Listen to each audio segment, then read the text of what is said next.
Before Barbados became beaches, resorts, and sunshine, it was something else, a fortress of sugar, a prison island, a place where tens of thousands of Africans lived and died in silence, worked unrelentingly for the wealth of an empire.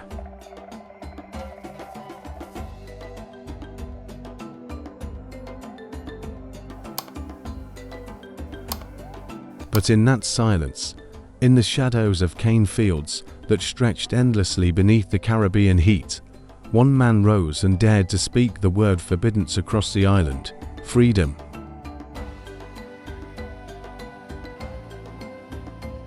His name was BUSSA, a man whose life remains wrapped in mystery, because those who enslaved him never imagined he would become a legend. A man without a recorded face, without a written story, yet remembered as the first liberator of Barbados.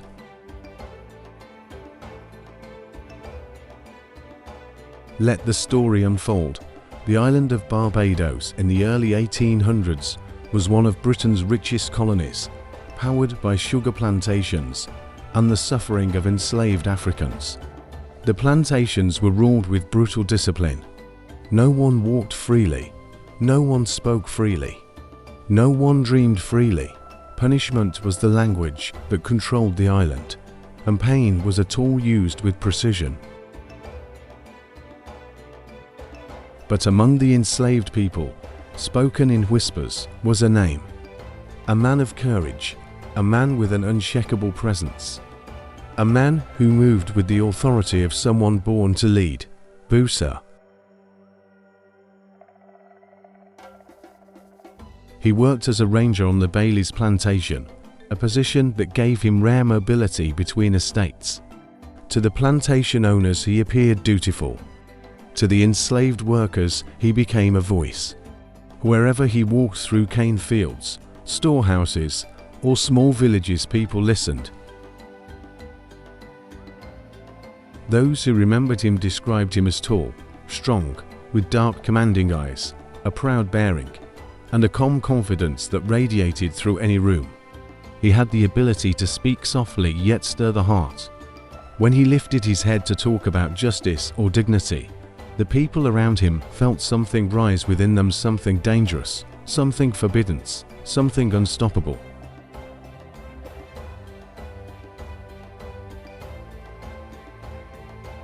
His message was simple: their chains were not permanent. Their suffering had an end. Freedom was not a dream but a destiny. And so, quietly, without leaving a single written word, BUSSA began to prepare the island for change.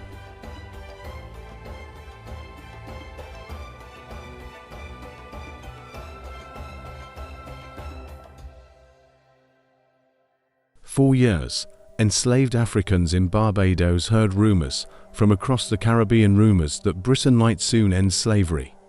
The idea spread like a spark in a dry field, but the plantation owners resisted. They declared that slavery was necessary, natural, and eternal. They refused even the possibility of change.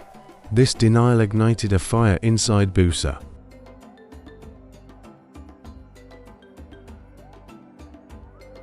He began organizing meetings in the night, sometimes under the moonlight near the cane fields, sometimes inside the small huts where enslaved families gathered.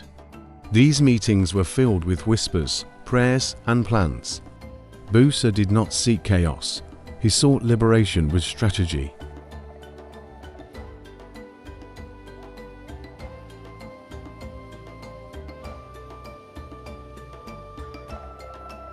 By 1816, the island had become a powder keg. One spark would set everything ablaze, and BUSSA intended to be that spark. He formed an organized network of leaders, strong men and women from different plantations who communicated messages across the island. They rehearsed the plan again and again until everyone knew their role. They planned to rise on Easter Sunday. At a holy time of resurrection, the people of Barbados would resurrect themselves. Their goal was not slaughter or destruction. Their goal was freedom. Freedom for every man, every woman, every child still trapped in chains.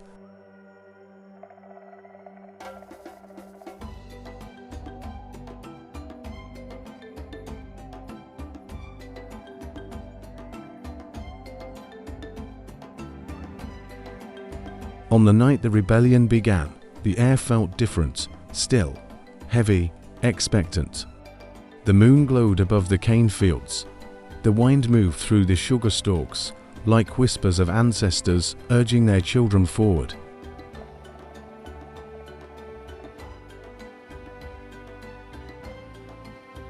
At the first signal, fires rose, cane fields erupted in flame. Smoke curled into the night sky. Plantations that once symbolized endless suffering now blazed like torches, announcing the dawn of liberation.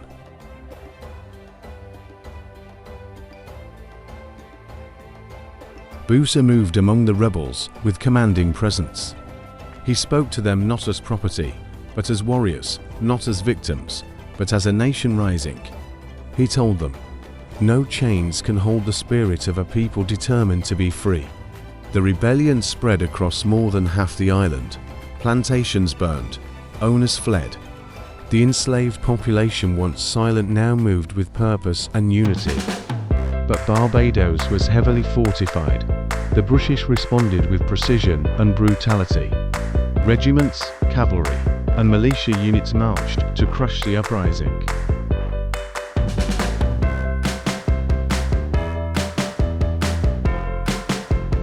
The rebels fought bravely, armed with cutlasses, sticks, and their unbreakable faith.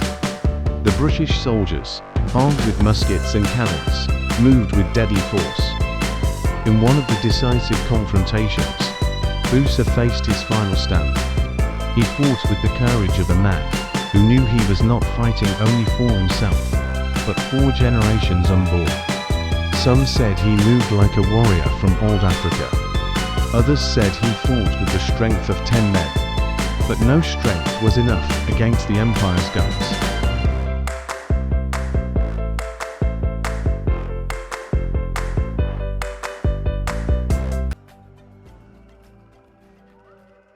BUSSA fell in battle, not in surrender, but in sacrifice.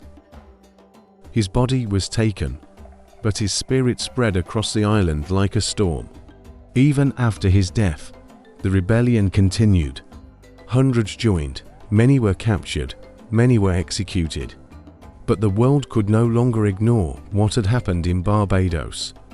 For the first time in the island's history, enslaved Africans had risen not in isolated acts of escape, but in a coordinated movement designed to break the entire system.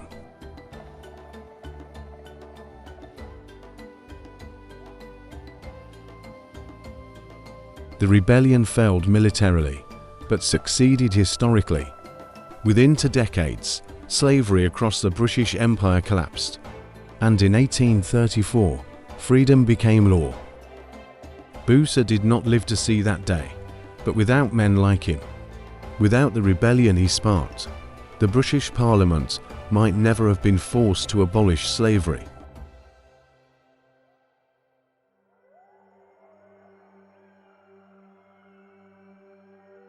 Today, BUSSA stands immortalized in Barbados.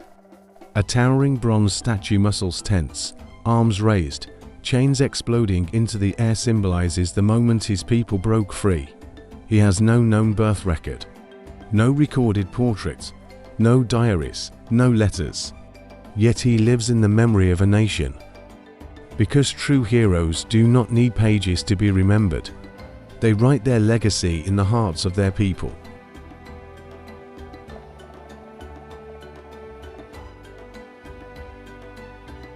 BUSSA's story is not only the story of Barbados, it is the story of resistance, the story of dignity, the story of a people who refused to accept the world as it was, and fought for the world as it should be. He remains the first liberator of Barbados, a man who turned the silence of oppression into the roar of revolution, a man who fought not to be remembered, but to make his people free.